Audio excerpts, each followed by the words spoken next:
Calaroga Shark Media.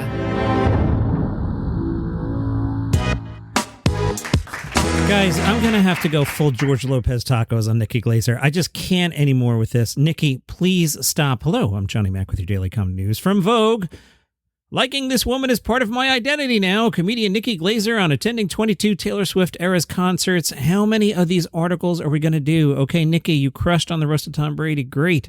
You're like the hot comedian right now. Great. You like Taylor Swift. Great. Enough with this. This is like the George Lopez tacos. I can't read an article about this every day. Nikki tells Vogue, it makes me feel so good. I don't drink anymore, and I try not to do drugs. And honestly, this is just a really good drug. I'm kind of addicted. I get a little bit sad at the idea that it's going to run out at some point, and I'll probably have to replace it with something else.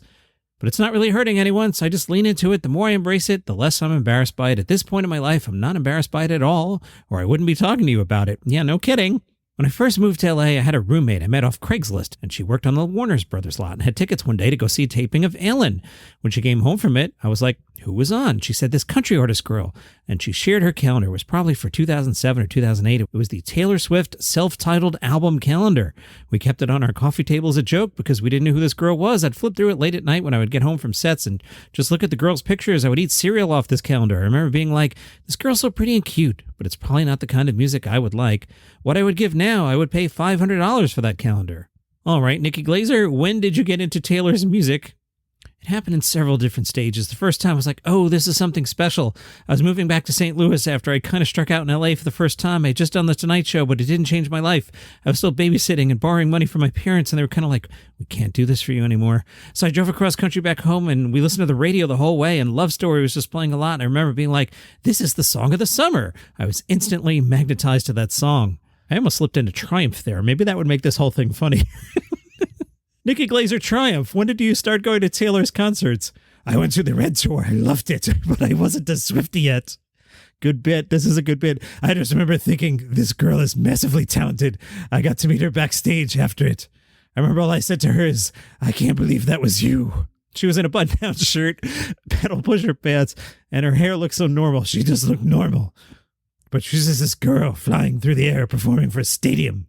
I just remember being like, I can't believe that's you out there. Like, look at you. You're just normal. And she was like, isn't it crazy? She's just so relatable and cool. I was a fan, but the Swiftie in me hadn't sunk in yet. That didn't happen until I was lying in bed listening to 1989. It had just come out, and it was like the way people describe doing heroin. It just hit my veins. I remember thinking my life will never be the same. This is part of who I am. Liking this woman is part of my identity now. It just felt like the same way when I found stand-up, like I'm never going to be the same.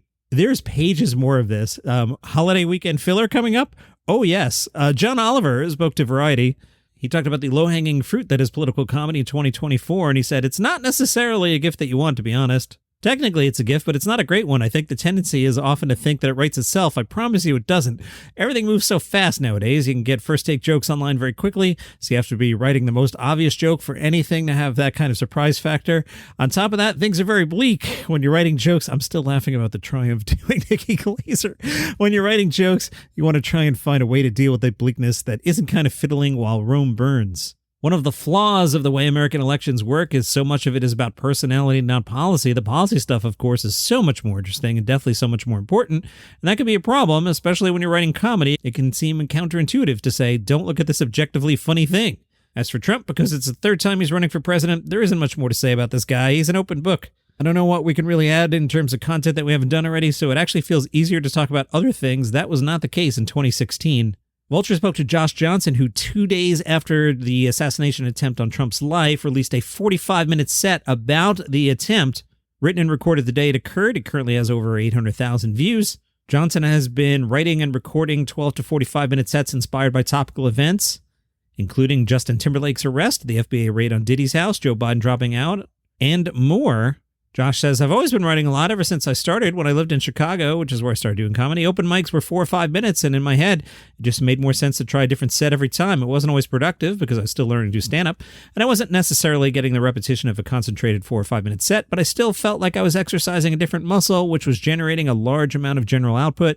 When I started, all of my real heroes in stand-up were timeless, so I very much wanted to be timeless. I felt like being topical and current was the antithesis of that. When I realized I was writing really fast and I was getting bored with my own ideas very quickly, I was like, what if I gave this topical thing a shot? I wanted to start posting more. I wanted to start sharing what I've been creating. I had these notebooks full of jokes that were going nowhere, and it was important to me to try to share that with people, and I couldn't have imagined the journey that's been taking me down. People have really taken to me in a way that's hard to describe.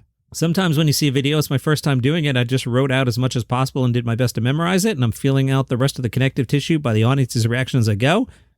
And sometimes I've been able to do it 2 or 3 times. I think the 2 ways to be different is to either have one of the more nuanced takes about the big thing everybody's talking about, or to talk about the thing nobody is talking about. Vulture talked to John Mulaney about Langston Kerins' new special. Mulaney is the director on it, and said, not to sound conceited or big brothery, but it very much reminded me of this special I did in 2011, New in Town. I was like, Langston is really sought after as a writer and actor as well, and everyone knows he's a good stand-up, but he's got a great hour that's got to get out. And what I felt when I recorded my special was, this is everything since I started stand-up. These are the type of bits that I've been trying to nail, and now I have a whole row of them, and they add up to an hour, and I want to do this right now.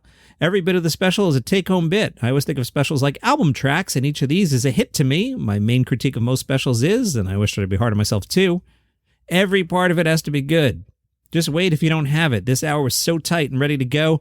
The reason to film it was because it was so good, as opposed to somebody just saying, I need to or want to make another special. Langston said, we wanted the special to look cool and not like a silly thing that other people are doing. And Mulaney said, yeah, and if I named any of the things we avoided, you could go find out what specials I'm probably talking about. So I'm not going to do that. On Gossip Corner, Ricky Gervais has shown fans his new £14.5 million home in Hampstead. 9 bathrooms, a spa, and its own gym. I'd hope so for that kind of coin.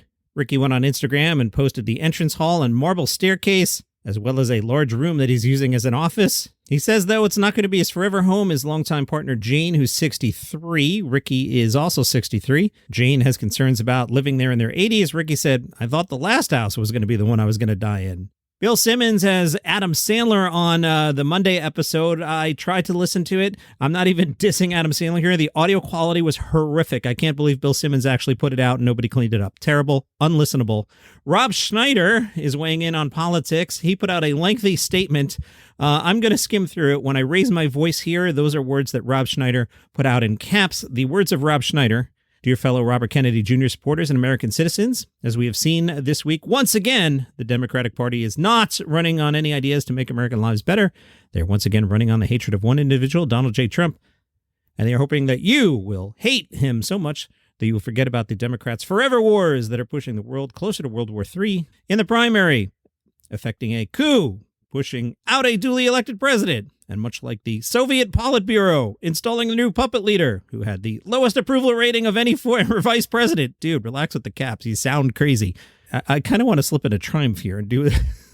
And who still refuse to take any questions from the press. Yes, the Democrats are hoping. It's much funnier this way, isn't it? Yes, the Democrats are hoping that you hate Trump more than you love your country and your free speech, your children's education and safety and your freedoms. Rob Schneider, doing a half-assed triumph, continued to write, as a fellow American citizen and Robert Kennedy Jr. supporter, I hope that you will oppose tyranny and join us and vote for Donald J. Trump for President of the United States of America. Schneider concluded his message with an image of the American flag. Send your letters to Rob Schneider. Tonight, Seth Meyers will host a stand-up show at the Martha's Vineyard Performing Arts Center to benefit the Friends of the Chilmark Preschool. According to the organization's board president, the school is currently at capacity and has had to turn local families away. They need $3.5 million for the new facility. Seth Meyers hooking it up. Seth said, it's nice to know that there are places where our kids can start to experiment with creativity and learning. When I walk into a preschool, I wish that my kids were dropping me off. I can't remember the last time somebody gave me a full 90 minutes to finger paint. Expect the show to include dad jokes. Seth says, no matter how little you like a dad joke, before you become a father, it becomes impossible to hold them back. Once you become a dad, it's pretty much all you can think about. Please Don't Destroy and Friends. Live sketch comedy from the Please Don't Destroy guys, plus some special guests, will be at the reopening of the Upright Citizens Brigade Theater in New York City. The show is part of a week-long run of performances taking place at the new UCB Theater starting September 13th. The theater has moved to a new location in the East Village and is currently running preview shows leading up to the grand reopening. Shannon Fielder has a new special. It's called 30, Flirty and Crying. In it, she riffs on universal topics such as the horrors of dating, the pressures of ordering the right wine, and the inherent dangers of using public restrooms. Let's listen. 32 is not a cool age. Taylor Swift does not sing. I don't know about you, but I'm feeling my mortality. Like, I have just as many friends that have babies as I do that have drug dealers. And actually, many of them are the same friend. I spent all of my 20s dating guys just like Aladdin.